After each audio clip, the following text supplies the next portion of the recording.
Bom dia, tá começando mais um episódio da Lolere, seu podcast jurídico direto, prático e sem juridiquês. Eu sou o Victor e vamos para mais um episódio. Hoje nós temos o TST que decidiu sobre adicional de insalubridade para operador de frigorífico exposto a ruído excessivo. Também vamos falar do STJ que fixou tese sobre aposentadoria especial por trabalho penoso para motoristas e cobradores. Já no penal, o STF liberou para julgamento a ação contra Eduardo Bolsonaro no caso do tarifaço dos Estados Unidos. E a coluna do LL Insights de hoje tá mais que especial, pessoal, porque foi escrita por uma ouvinte aqui do podcast que tá sempre comentando em cada edição. O tema é a flexibilização indevida nos juizados especiais e o risco de desequilíbrio processual em ações de consumo. Então bora para mais uma quinta-feira, dia de feriado. Eu espero que vocês estejam tendo um bom final de semana. Se vocês estiverem viajando, visitando parentes, tenham um bom final de semana. Aproveitem bastante o descanso por aí. E bora pro episódio. Peguem um café, coloquem o fone e vamos entender como essas decisões estão movimentando o direito no Brasil e no mundo.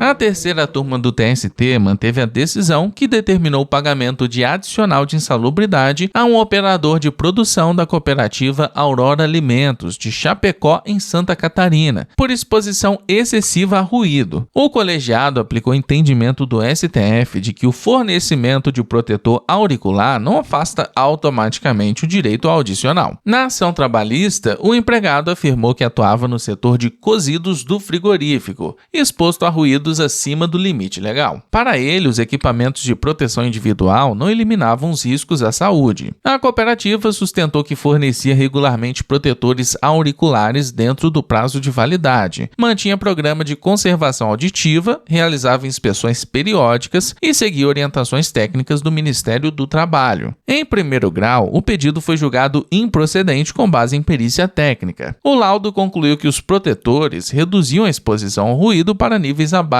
do limite de tolerância previsto em lei. O TRT da 12ª Região reformou a sentença. Para o Tribunal Regional, ficou comprovado que o trabalhador esteve exposto a ruído acima dos limites legais, mesmo com fornecimento dos equipamentos de proteção. A empresa recorreu ao TST, mas a decisão foi mantida. O relator, ministro Maurício Godinho Delgado, explicou que, em regra, o fornecimento de equipamentos capazes de neutralizar agentes insalubres afasta o pagamento do adicional. Mas quando se trata de ruído, a lógica é diferente. No tema 555 da repercussão geral, o STF decidiu que o simples uso de protetor auricular não garante a eliminação da insalubridade. O ministro destacou que o ruído intenso pode causar outros danos ao organismo além da perda auditiva. Por isso, não há garantia absoluta de neutralização do agente nocivo apenas com o uso do equipamento de proteção. A decisão foi unânime.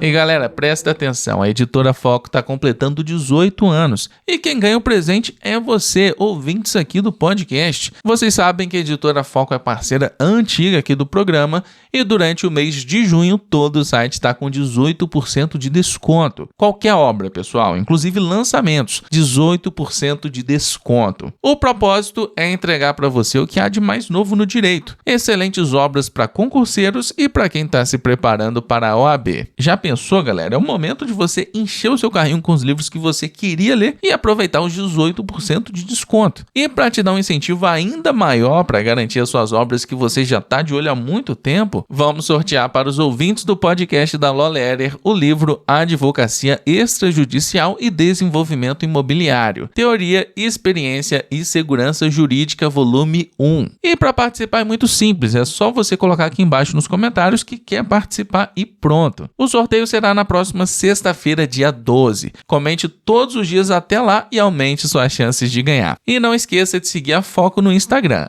@editorafoco.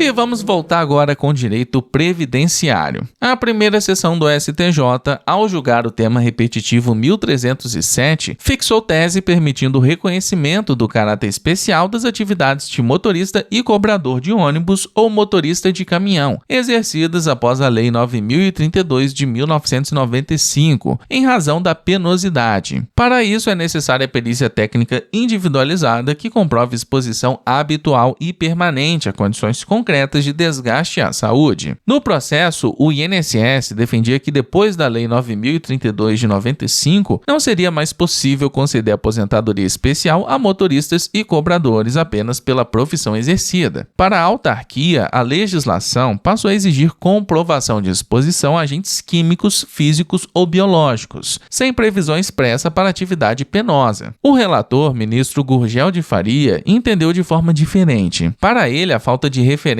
expressa à penosidade no regulamento da Previdência Social não afasta o direito à aposentadoria especial quando fica demonstrado que o segurado trabalhou em condições capazes de colocar em risco sua saúde ou integridade física, nos termos do artigo 57 da Lei 8.213 de 91. O ministro lembrou que a aposentadoria especial tinha inicialmente enquadramento por categoria profissional. Com a Lei 9.032, passou a ser exigida a demonstração efetiva da exposição a condições prejudiciais à saúde. A jurisprudência, portanto, deixou de aceitar o enquadramento presumido e passou a exigir prova concreta, habitual e permanente. Gurgel de Faria também destacou que a penosidade, ao contrário da insalubridade e da periculosidade, ainda não possui regulamentação legislativa específica. Por isso, em situações concretas, cabe ao judiciário verificar a configuração da atividade penosa, com apoio em prova técnica. O relator citou ainda precedentes da primeira sessão, como os temas 1083 e 1031, que reforçam a possibilidade de perícia judicial para comprovar a atividade especial e a proteção do segurado que trabalha em condições de risco à saúde ou à integridade física. Para o STJ, motoristas profissionais podem tese estar submetidos a condições adversas, como risco de acidentes, jornadas extenuantes e desgaste físico e mental. Mas o reconhecimento da aposentadoria especial dependerá sempre de perícia técnica individualizada, não bastando a simples indicação da profissão.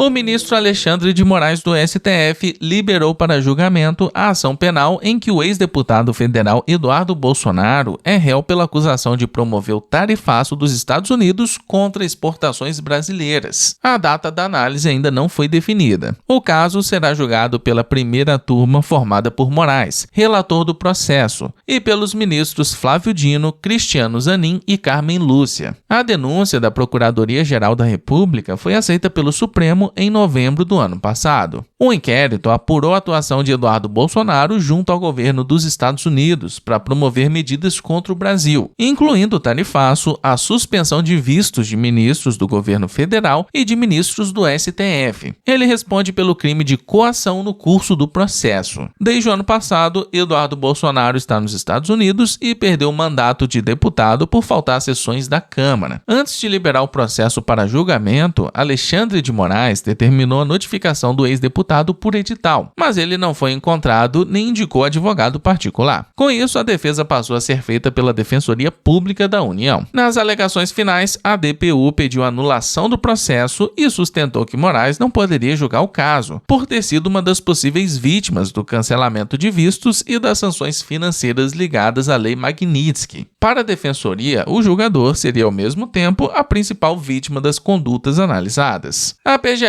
por outro lado, afirma que Eduardo Bolsonaro teria usado graves ameaças contra autoridades responsáveis pelo julgamento da AP 2668, algumas delas concretizadas com o objetivo de favorecer o ex-presidente Jair Bolsonaro no processo da trama golpista.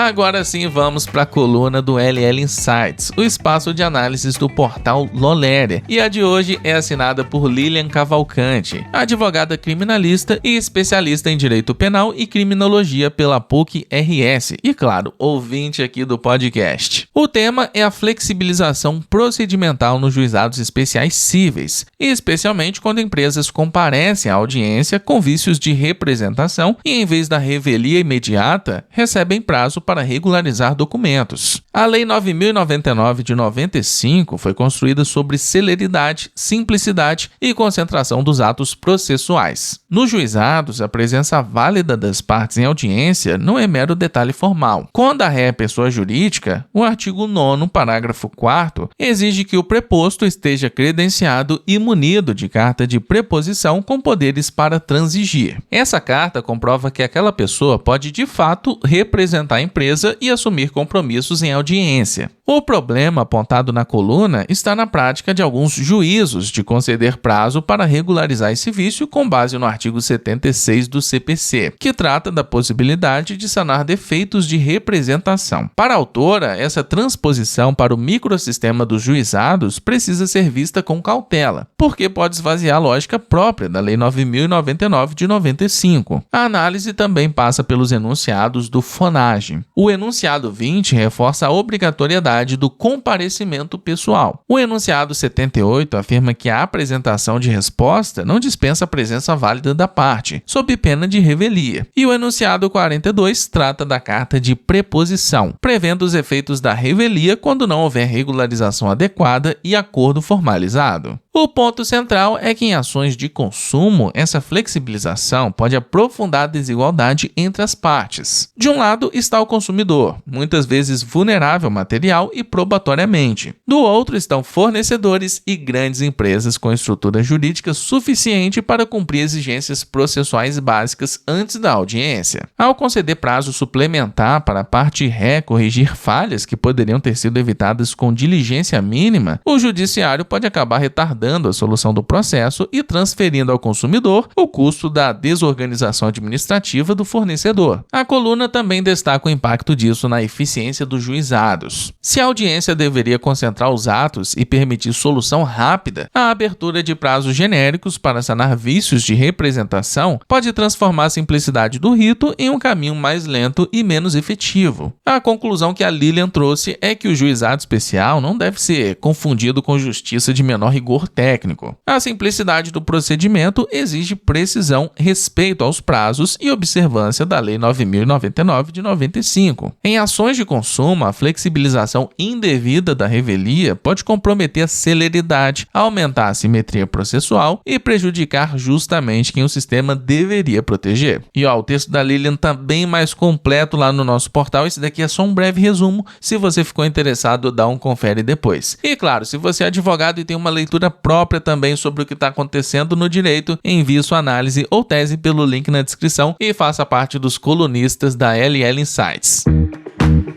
Muito bem, pessoal, chegamos ao fim do episódio e tá na hora da leitura dos comentários. Antes, só para contextualizar, a gente falou sobre uma decisão do TST envolvendo um técnico de segurança do trabalho que foi atingido por uma pedrada de um colega durante o expediente. A empresa foi condenada a indenizar o trabalhador e um dos pontos centrais do caso era o dever do empregador de manter um ambiente de trabalho seguro e saudável. Nessa notícia, o Reinaldo trouxe o seu complemento jurídico aqui como sempre e falou o seguinte: a decisão do ministro no caso do técnico de segurança foi correta porque a empresa tem a sua responsabilidade objetiva e tudo está embasado nos artigos 932, inciso 3 e artigo 933 do Código Civil e também no artigo 487, a linha J da CLT. Já quanto ao pedido de demissão depois de 2 meses, foi uma forma que o técnico de segurança achou para tentar seguir da mesma forma dentro do ambiente de trabalho. Muito obrigado pelo seu comentário, Reinaldo, afiado como sempre. E também tivemos o comentário da Lilian Cavalcante, que foi a escritora da coluna que nós vimos hoje aqui no episódio. Lilian, parabéns pelo seu trabalho, parabéns pela sua coluna e muito obrigado por continuar escrevendo lá para LL Insights. Então já pega essa dica aí com a Lilian e comece a escrever lá para LL Insights pra gente ler aqui a sua coluna aqui no episódio. Se você é novo por aqui, não deixa de seguir o podcast no seu agregador de podcast favorito, avaliar o programa com 5 estrelas e compartilhar esse episódio lá nos seus stories. Aproveita também para se inscrever na nossa newsletter jurídica, ela é gratuita e o link está aqui na descrição. Todos os dias você recebe no seu e-mail as principais notícias do mundo jurídico. E não se esqueça que a LawLetter também está com o perfil @LawLetterEventos e tá rolando muita novidade por lá. Já segue lá no Instagram, todos os links vão estar aqui na descrição, pessoal. E por hoje era isso, muito obrigado por ter me escutado até aqui nesse feriadão e eu vejo vocês amanhã. Até lá!